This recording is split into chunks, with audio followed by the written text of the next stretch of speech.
my name is Amber Balday, and Hi, I'm Patrick Nielsen. Cool. Okay, we're with JP Morgan, and there's going to be several more of us coming up on stage in a minute. So, but I just wanted to set the stage a little bit for what you're going to see here. So, today we're going to do a super duper crash course on what is Quorum and how does it differ from the public Ethereum that you might be familiar with. And then we're going to do a demo of the new zero-knowledge settlement layer that was recently added and open source this week. I think we had like 75% of the brain trust of the Zcash team in the room, so no dropping any heavy objects on that corner. And then we're going to demo another consensus algorithm that has been added to Quorum. It's Byzantine fault tolerant in Istanbul. This was developed by a company in Taiwan called Ami. So we have, hopefully the Skype will work for that to actually get some of the dev team on the screen. And then lastly, some tools that Block Apps has recently developed around enterprise integration. Okay. So here's the explain like I'm 5, but it's actually just 5 minutes of what is Quorum. So essentially, if you're looking at public Ethereum, as you know, it's a kind of pseudonymous, but with completely transparent transactions. We have in banking or the corporate world essentially the opposite problem. You want to have KYC known participants, but with obscured or cryptographically private data. And also we have some issues around performance, scalability, integration, that we thought rather than trying to use the completely public blockchain from the get-go, it might make sense to have an ability to create permissioned Ethereum chains around specific use cases, right? It's not just because of technical considerations, there's also a lot of concerns around governance.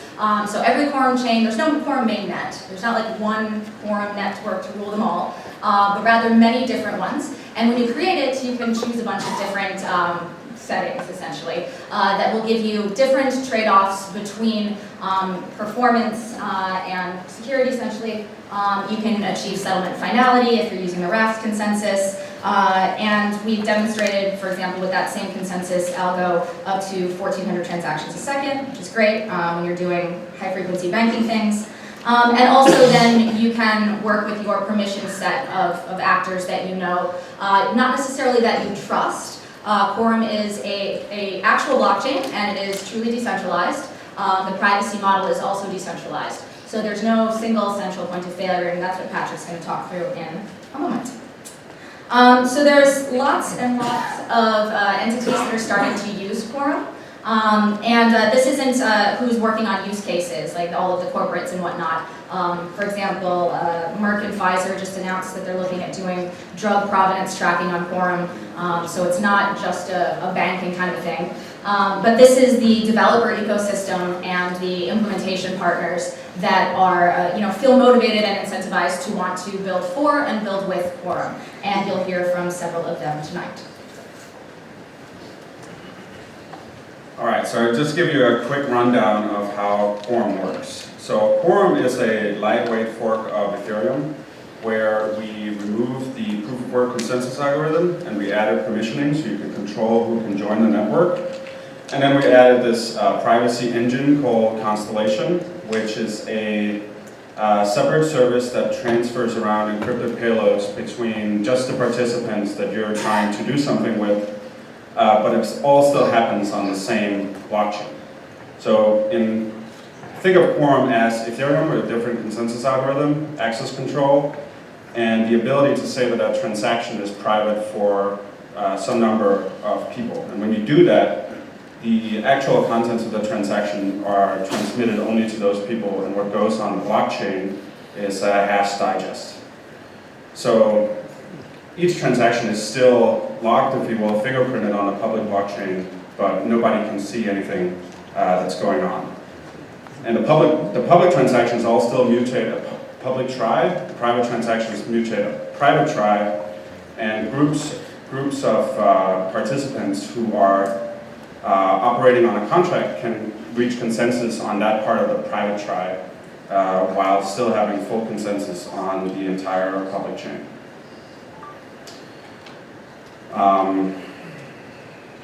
Over this. So the main limitation of this privacy model is that if you're transacting with 2 or 3 different parties and you decide to agree on a contract or you want to settle an asset, you can't talk about that in the future with other people who were not part of that privacy bubble. So you can have a lot of transactions back and forth with arbitrary smart contracts, but there is no good way to model something that exists beyond that bubble.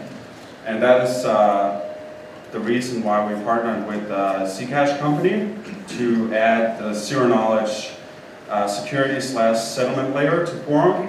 And what that allows us to do is have a public contract where everything that happens against that contract is private. And the Zcash team will speak about how exactly that works. But the nice aspect of that is that you can have a lot of private transaction with a lot of arbitrary business logic, and then they can affect the settlement or transfer of what we're calling Z tokens, but anything that can be represented by a token, either fungible or not, can be transferred in this way, and the entire network will agree on that state. So with that, I'll hand it over to Jack Galligan from Zcash.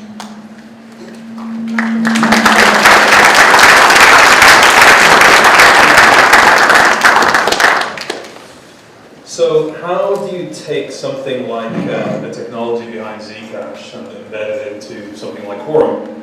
Well, what we did was we took the ZK snark element of Zcash, we embodied it within a smart contract, and then we put it inside Quorum. In order to do that, we added a layer of integration which includes some pre-compiled contracts which validate the transactions that need to be added to the Z contract. And as Patrick said, these Z contracts are used to issue what we call Z tokens to distinguish them from regular tokens. And these are tokens that these are tokens that can be shielded, which means that they can be hidden from public view, they can be transferred to other participants, and that transaction is also hidden from the public view. So the balances and the transactions of shielded tokens, shielded Z tokens, can't be seen by the public at large. Very similar to like in Zcash, you can shield Zcash coins and transfer them around. Here we're doing it on the Ethereum or on an Ethereum-based network using Quorum. And what that allows us to do is it allows us to use Constellation, where you have effectively peer-to-peer communication of transactions for the business logic. So you can say, this is what I want to do. These are the terms of the transaction, terms of the trade, of the derivative that you might be executing. And then the settlement of obligations that arise from that private contract happen using the Z tokens. A little feature of the Z contract is that you can provide to a third party or to the private contract evidence that a transaction has taken place. And that allows the private contract to verify that a transaction has been executed on the Z contract. We're going to go through a demo. Sean, one of our cryptographers, is going to come up here and actually run a live demo by SSHing into a server that we've set up in advance. We're going to start off with a Virgin Quorum install. We're going to have 2 participants, Alice and Bob. Alice is going to create a couple of Z contracts, one for US dollars and one for Acme shares. In the real world, if this approach ever catches on, we would expect an organization like the DTCC or the Federal Reserve to be creating these Z contracts and issuing these tokenized assets onto the network. But for the purposes of the demo, we're going to have Alice do it. She's then going to issue some tokens on those contracts. She's going to shield some for herself, and she's going to transfer some Acme tokens to Bob. And when tokens get shielded, the term that we use to describe the output of a shielding operation is a note. And that basically is kind of like a UTXO on other blockchain solutions. We've implemented a very, very simple wallet type note tracker, no complexity, no expense spared in creating something. It's very, very simple, just for this prototype of proof of concept. Then Alice is going to create what is effectively trade, the agreement, the contract whose terms, or the obligations that arise from those terms, will be settled by the transfer of those tokens. In this case, it's a very simple equity trade. She's looking to buy 100 Acme shares from Bob in exchange for $300 US. So implicitly, the price there is $3 per share. She and Bob are then going to set up watchers on their Quorum clients. So those watchers will watch the private contract, keep an eye on its state as it updates, as different actions take place, and those will prompt Alice and Bob to make a payment or a transfer of assets as the state progresses through. Bob is going to shield some of his Acme shares so that he's got them shielded and ready to send to Alice. Then he's going to accept the terms that Alice has proposed. So at that point, the trade becomes done in a trader's terminology. That will then prompt Alice to send to Bob the $300. She will do so, and she will provide evidence of that transfer to the private contract. The private contract will be able to verify with the Z contract that that transfer is genuine, that it has taken place. But on the public, the rest of the network, Charlie, Dave, Egon, and Frank, and all the other participants in this network, they won't be able to see who has sent, the tokens to, who the participants in this transaction are. They'll know that a transaction has taken place on this $Z contract, but they won't know who it's from, who it's to, or how much has been transferred. Once the private contract has verified that that transaction has taken place, it updates its state to payment received, at which point the watcher on Bob's side notifies him that it's now his turn to deliver the shares to Alice. He'll go through a similar process of creating a transaction, a shielded transaction. He'll provide the evidence to the private contract. The private contract will verify that that transaction has taken place, and at that point, the trade will effectively be settled and complete. So now we'll hand over to Sean to run an actual live demo.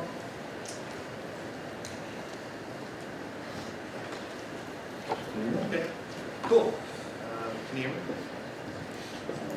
Okay, so I have two terminal windows open here. I'm going to connect.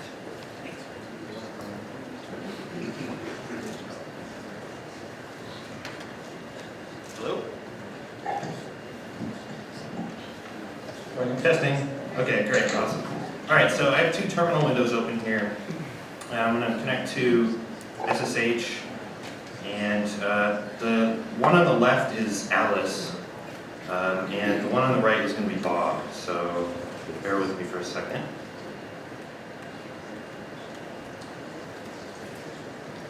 Okay, great. So each one of these is a Geth console, so they're going to be connecting to two different nodes. Great. So this is on sort of a local Quorum network, which has been set up. If you're not familiar with Quorum, it's basically the 7 nodes example, just a functioning Quorum network. And so what I'm going to do first is I'm going to load a script that contains some stuff that's useful for our demo. Just kind of speed things along. It contains some constants and some other things that we need. So let me do that. So of what I just loaded, I loaded some constants. I have Alice's Ethereum address. I have Bob's Ethereum address. I also have Alice's Constellation address, and I also have Bob's. So let's begin. I'm going to make a Z token. This one I'm going to make it for the US dollars. Z contract that will hold the tokens. So I have a little tool that allows me to do that. And I can name it, so I'll name it US dollars, and I'll mint 100,000 of these tokens to Alice. So contract's been mined. I'll do the same thing with the Acme tokens. So I'll name that Acme. So yeah, this is basically a standard ERC20 kind of contract. except obviously it has ZSL enabled on it as well. So when I do this, when I check to see my balance on the US dollar Z token, I will see my unshielded balance. I can shield some of these coins by doing by running a method on this contract. First thing I'm going to do though is I'm going to set up the note tracker that Jack was just talking about. So that will kind of just create a key pair. It has some utility functions for shielding and unshielding notes. So I will use that to shield some of this public value. So this 100,000, I'll shield 10,000 of it. And this will create a zero knowledge proof that that I shielded it correctly and so on. And so that's finished and it's added it to the Z contract. Another thing I'm going to do is I'm going to move some of the funds over to Bob. So I will go over to the Acme contract, and I'll manually transfer publicly to Bob some of these funds. So I'll send Bob 5,000 from Alice. And so that's done, and so we can actually see that the balance of Bob should be 5,000. Great, awesome. So now I'm actually going to start and make the private contract, the equity transfer contract, which uses Constellation. So I have a little utility that lets me do that I'm going to run.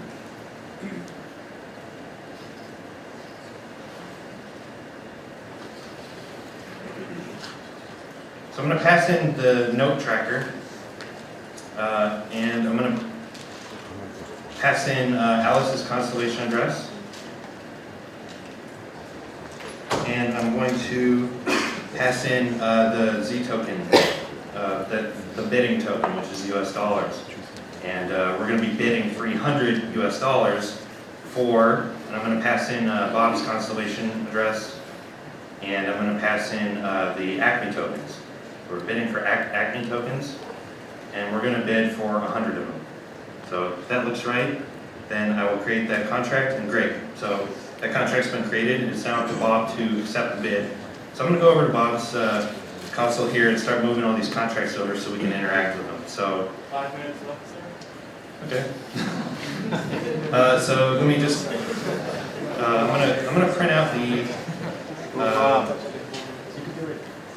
I'm gonna print out this address for the Z private contract, and I'm gonna go over here and do this to grab it.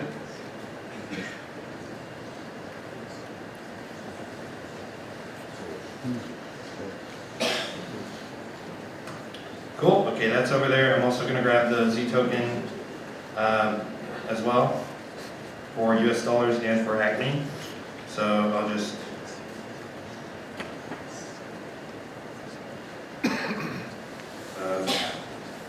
private contract. So I'm gonna grab the bid token address here because US dollars is for bidding, and then I'm going to grab the Acme shares as well, which is the ask token.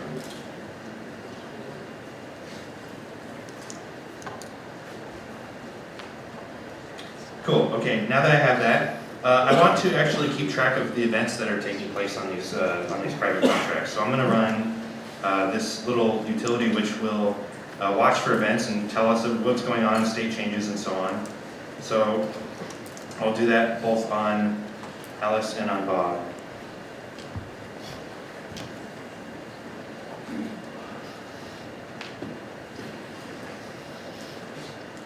Great, okay, so now I'm actually on Bob's end, I'm actually going to accept the bid. So I have a utility that does that for me too. So I will pass in my, actually I have to make a tracker. I have to make a note tracker on Bob's end for interacting with the notes as well. So I'm going to do that real quick. Great, okay, so that will also make a key pair for Bob as well. So now I will accept the bid, pass in that tracker and the private contract. Great, so this will accept the bid and it will notify Alice that it's Alice's turn to make the payment. So what I'm going to do is I'm going to use the tracker on Alice's end to list the shielded notes that that Alice has. Oops. Okay, and then I'm going to use that to submit a payment to the private contract, which the private contract can reason about.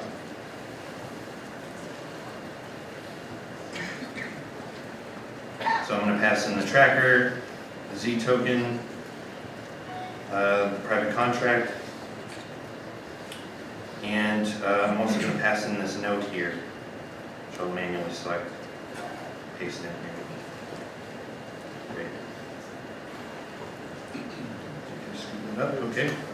Awesome. So what this is going to do is it's going to make a zero knowledge proof that Alice has authority to spend the funds, that she's authorizing the funds to be partially sent to Bob, but it's going to do so in a way that allows the private contract to detect that transfer actually did take place without revealing it to anyone else in the public blockchain. So while we're waiting for that, over here on Bob's end, I'm going to shield some of the funds on the Acme token so that Bob can send Acme tokens back. So hopefully they're I'm going to shield. I'm going to shield 1,000 of them.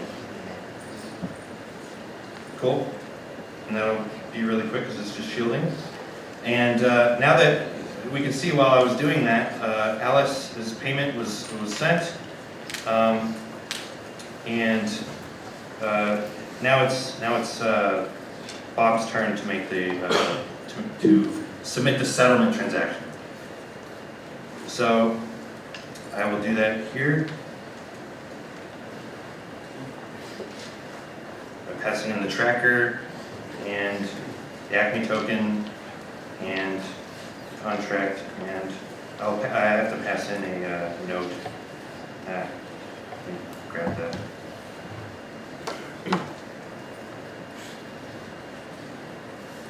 The note that we just shielded on the Acme contract.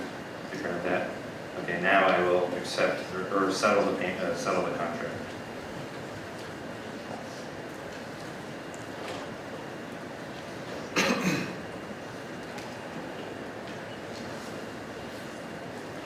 So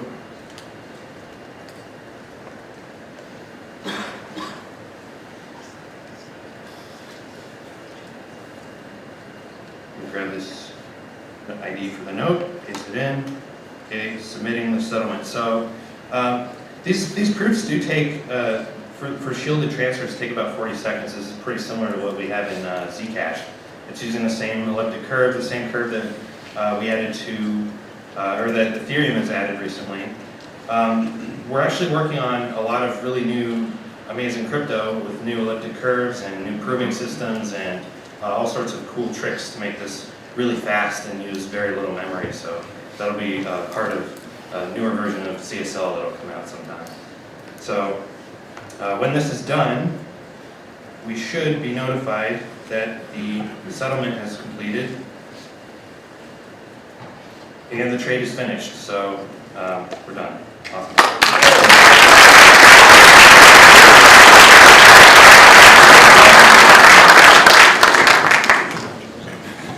So that's a live demo of a shielded transaction taking place. Obviously, you know, with this demo, we've kept it really simple. We've simulated a straightforward equity trade, but in principle, there's nothing to stop you from applying the same principle to do interest rate swaps, default swaps. Most types of financial transactions that you can think of can be implemented using this technology. You've got your logic in the private contract, you've got your settlement using the shielded tokenized assets. Currently, performance similar to Zcash. We expect that to improve by about 5 times with new improvements that Sean invented, by the way, as well as just described, will be implemented. And at the moment, you can go and you can try this out. Source code is out there. It's open source. I would caution you that it is a proof of concept. It's not intended for production use. There's a fair bit of work that needs to be done to productionize it. Of course, it's open source. It's using the Apache license. So if you want to adapt it, play with it, improve upon it, please feel free to do so. And the reason that we're presenting this today, and the reason that we've released this is, obviously we created this thing. We have certain assumptions about what enterprise users are looking for in their blockchain solutions. And we've created this based on our assumptions. Our assumptions may prove to be incorrect. So what we're looking for people to do is to experiment with this, try it out, apply it to their specific use cases, and see whether it fits their requirements, whether the performance is bad, for their use cases, or whether it's acceptable. And the goal is to begin to iterate this forward, see which pieces need to be developed further, which pieces need improvement, and hopefully to start building a group of people or a group of organizations to start taking this forward. So if you are interested in supporting the work going forward, make sure that you join the eea-eth working group. Next steps, we may set up a sandbox network for experimentation. We can create private contracts to support more and different use cases. As I said, the crypto is going to be improved. At the moment, it doesn't really support delivery versus payment. So it's possible to implement that using hash time locked contracts. We also need to improve some of the elements of the zero knowledge proofs, because at the moment they're malleable, which may have security implications. Productionizing the code and improving the Z contract to add in more. At the moment, it's very, very simple. You issue a set number of tokens up front. There's obviously room for adding more functionality there. So that's it for ZSL. I'm now going to hand over to Tyrone. And hopefully, we're going to have somebody dialing in from Taiwan to give us Here we are. Hey, Alex, you're out? Yes, I'm here, so. Great. I'm going to switch you off for just a second and then bring you back. All right.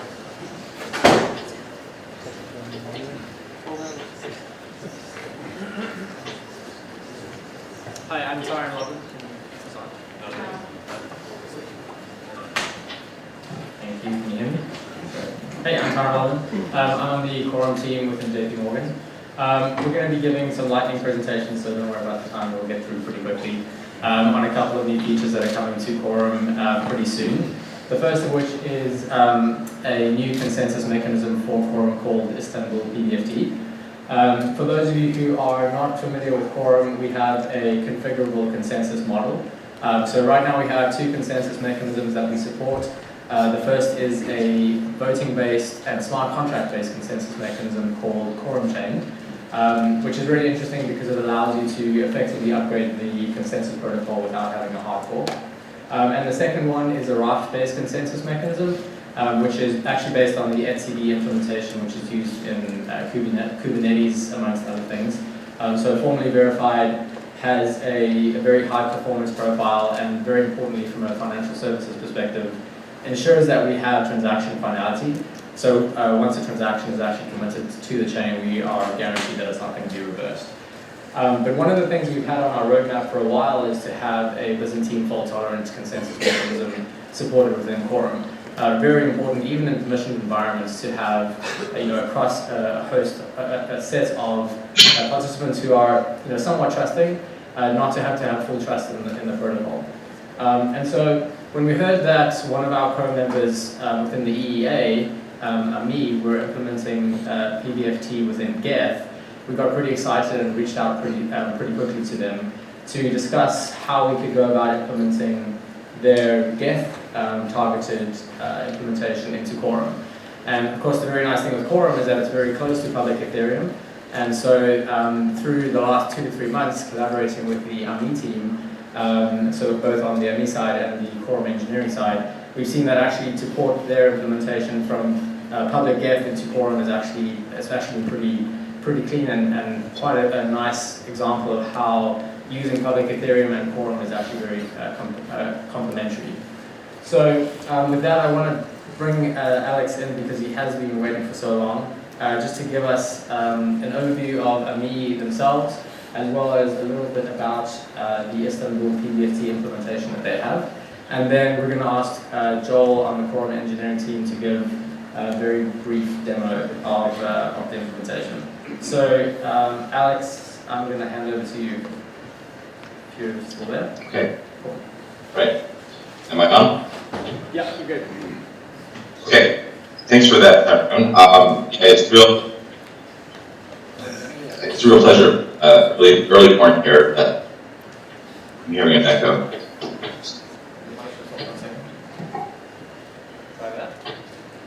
All right. So it's a real pleasure this one here in Taiwan to meet you folks in New York and to tell you a little bit about Istanbul BFT. I think the background running up to this was nicely summarized by Tyrone there. Like the RAF consensus algorithm, PBFT was it preserves the settlement finality, which is very important for our members. A few words about eea. We were one of the founding members of EEA, along with our investor banks, including Fubon and Taishin here in Taiwan. We are working on a live commercial deployment of Quorum out here in Taiwan that handles everything from payments to securities issuance to some simple insurance policies that are being executed on chain.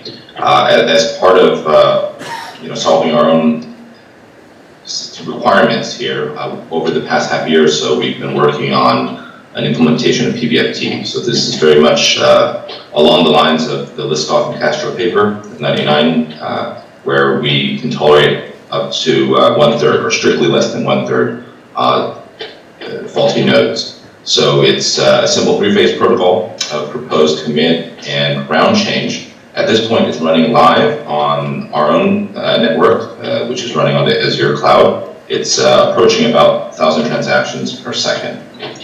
So along with this module, which I think as of this week, or certainly before next week, because Tyrone and eea were actually going to be demonstrating this, or at least describing this at DevCon in a few weeks' time, we have a test suite that models both, pretty benign faulty nodes, those that happen to be offline, to much more active aggressors, basically spoofing of various sorts. I think with that, I'm going to hand it back to Joel to actually show Istanbul in action.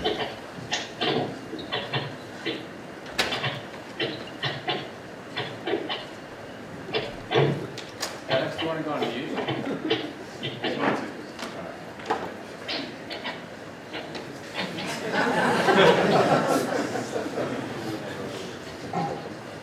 Thank you, Jim.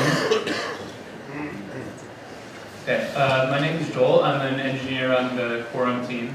So I'm just going to do a quick demo of Istanbul running in a network with 4 nodes.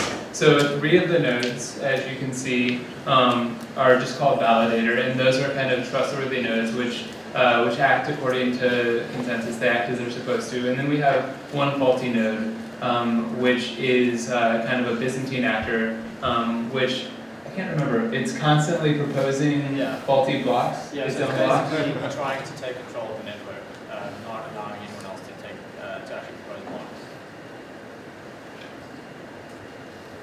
So I just have a Docker container which I'm opening a shell in and tailing the logs of.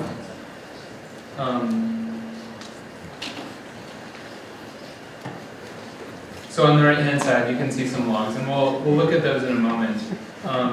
But right now, I'm just starting by creating a new account in the Quorum on the left-hand side, and opening up the Quorum shell and sending in a transaction. So this is an empty transaction. It's not really doing anything interesting. But you can see that every time I create a transaction, first of all, here we can see the number of outstanding transactions. And so we should see that go to, I don't see any outstanding transactions. There should be outstanding transactions. But the point of the demo is to show that even though we have a faulty actor, we continue to mine blocks in the logs on the right-hand side. And we see some log output saying invalid, failed to decode round change, indicating that one of the nodes is proposing round change continuously, and the other nodes, this node in particular, are rejecting it and continuing with consensus even in the presence of the faulty actor. So that's all. Thank you.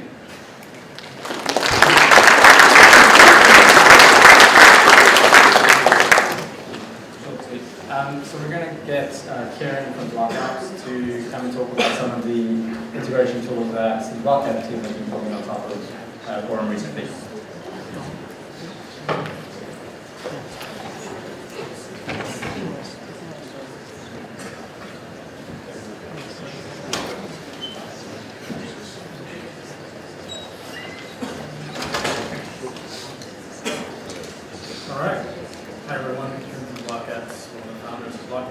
We are one of the founders of eea-eth.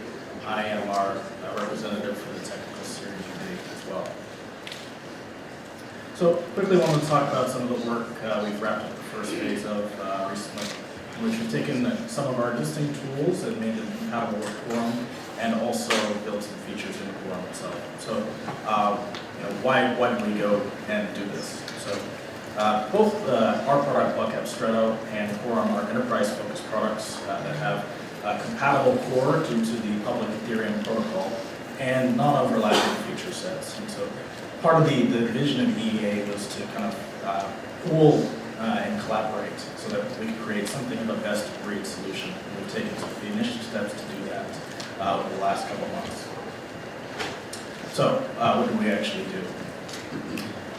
One problem we solved sort of a long time ago is that we found that blockchains are great for settling, securing transactions, but are difficult to query. And so we built a lot of tools to integrate traditional relational databases with the core blockchain, both to store all the blocks, make it easy to build something like a blockchain explorer, but also to search and report on smart contracts you might have deployed. So we took an existing commercial product and made that compatible with Quorum, and you can see today, I'll show you more details on that. All the integration is open source. Second problem we solved together was that blockchains grow in size forever, which has cost and performance implications. And we had a part of our product that solves this problem by pruning the state. And because of the Ethereum core, we are in fact able to take this existing tool and apply it to prune the state of any Ethereum compatible state database. So that also has been open sourced, and so if you're running a network of production that's running lots of transactions over a long period of time, you can apply this tool to keep your storage costs down and keep the performance up. Additionally, so we built a tool. There's a problem generally in the bootstrapping and management of blockchain networks.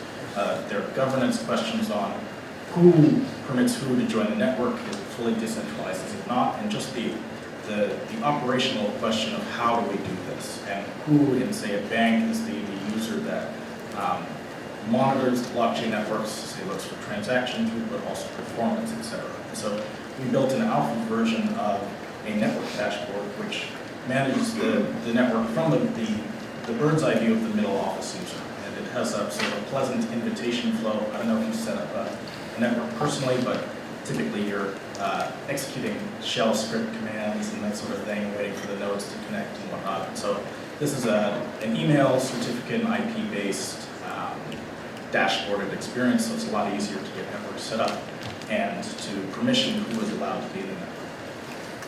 Finally, we made some core enhancements in Quorum in which we've made a change to the way some privacy is handled. So we fix some issues that might come up in a security audit in which particular features of trades could be exposed and they're no longer exposed. A little bit more on what we did with our relational database integration. So if you look on the left-hand side of this diagram, and it does come in here fairly clearly,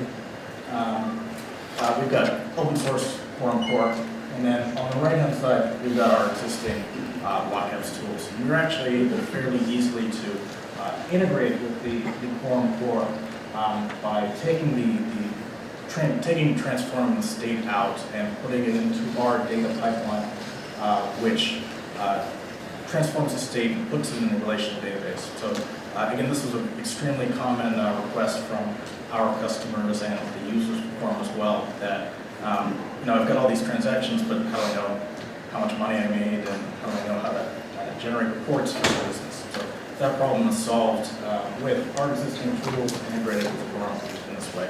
And please check it out, try it on GitHub. Similarly, just a little bit on how the network governance works. So we can imagine two banks connecting through mediation by a general network operator. We can imagine it would be a DTCC, Federal Reserve, that sort of actor. So there's always going to be some regulator role, if you will, policing a production transactional network between financial institutions. So again, we built an alpha version of how this might actually work.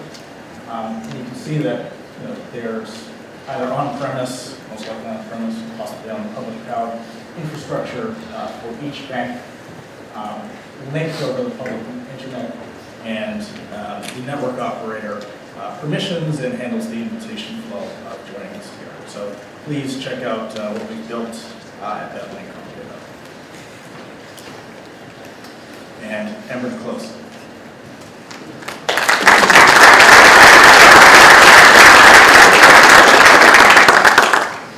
Thanks a lot, Kieran.